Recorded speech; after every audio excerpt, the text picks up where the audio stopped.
Alright, Psychopath Season 2. I mean, the first season was fantastic. I loved it. There was barely anything I can say about it that was bad. I mean, I look back at it, nothing wrong. I cannot say anything bad about it. So I was excited when I heard about the second season. And I'm wondering where they're going to start off. Is it a new characters and all that stuff? Or is it a new location? Like, no. It's the same city, same people. It's a continuation. Fantastic. Tsunemori has really grown, and she's presented as a veteran at this point. She knows what she's doing, and that's fantastic. And now she has an apprentice, not really an apprentice, but the new police girl, Shimatsuki, I believe her name is. Yeah, she seems to gonna play a big role because she's full of herself. She has that confidence that kind of can be taken off as what's the name? She's stubborn, to say the least.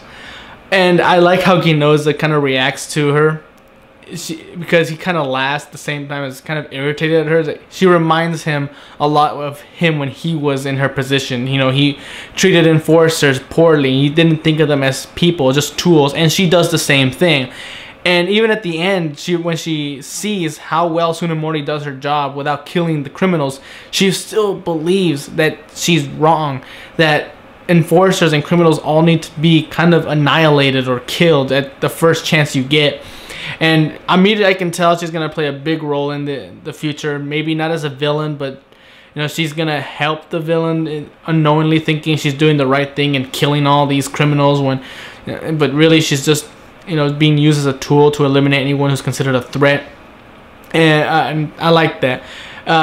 And I like seeing Ginoza's reaction because it really shows his experience. Like, now he's more relaxed. He doesn't care about his stress levels anymore, and he seems more, you know, laid back and able to do the job more correctly. He knows what he's doing. He's a veteran, of course. And I'm sorry to say, Yaoi has still not done much to impress me. I mean, sure, she does have an interesting backstory, but they're still not utilizing it as well as they should. But she's still there. She's still doing her job, not as strongly, but whatever. You know, hopefully she gets a future episode to herself, maybe more than last season. And now we get two new enforcers, and their names are, hold on, let me see here, Togane and Hinakawa. Okay. Now I'm guessing Togane is the one who looks like he's a professional. He's probably done some time, or he's done some work as maybe a bodyguard or something, because he does have that air around him. He knows what he's doing. He has some experience with holding a weapon. He knows experience with hunting down people. So who knows what his past is. And looking at the opening, you would think that he's a replacement for Togami, because they do show both their faces at the same time. Maybe he's a villain, maybe he's not, maybe he's just a replacement, and Tsunemori sees a lot into Togami in him. Who knows? But he seems like an interesting character. I want to know more. And as far as Togane, yeah, I believe his name is. No, sorry. Hinakawa. He doesn't seem that confident. I mean, the way he holds his weapon, the way he walks, he's kind of slouching, and he's kind of nervous and doesn't know what to do. It makes me think that he's not really cut out for this work. He wasn't really arrested as a criminal mastermind. He was more of a latent criminal. They captured him when they noticed his hue was cloudy, and now, you know, they're giving him a choice, and he's taking it, hoping to at least give him some freedom. But now he's in over his head. He seems like a scared little guy who's just doing whatever it takes to remain on the outside and not be in prison for the rest of his life. And I gotta feel bad for the guy. But hopefully, you know, he gets some of his confidence up. You know, he realizes that he's helping. You know, he learns some skills, hopefully, because he does seem to be a nice kid. And I gotta feel bad for him. So hopefully he gets some good news later on in the season. Now, I also like how that we see more police officers, because before we focused on only Tsunemori and Ginoza only, and really just the enforcers, and it was just like one squad. We did hear about other squads, but we never actually got to see much of them in action. But here it is. Now we see multiple squads still doing the same work. Like, okay, now this is looking like an actual police force. Good. I like seeing that. And I'd like seeing the differences between Tsunemori's squad and the other police officer squads. because they are still in the idea that enforcers are tools, and they just leave people behind even though they're still breathing. He's an enforcer, don't worry, he died doing his duties. Like, guy, he's still breathing, get him out of there. Like, nope, he's a tool. It's like, damn. You know, if I became an enforcer, I'd hope I get into Tsunemori's squad, because I want her to help, you know, save my life. I'm still a human being, guys, come on. And Tsunemori is not the only one who's growing. Even the Sybil system has grown. You know, they actually do bother checking, like, maybe they're worth protecting. She's mentioned they changed their mind. The Sybil system changed its mind at the end when she was pointing the gun at this, you know, the bomber.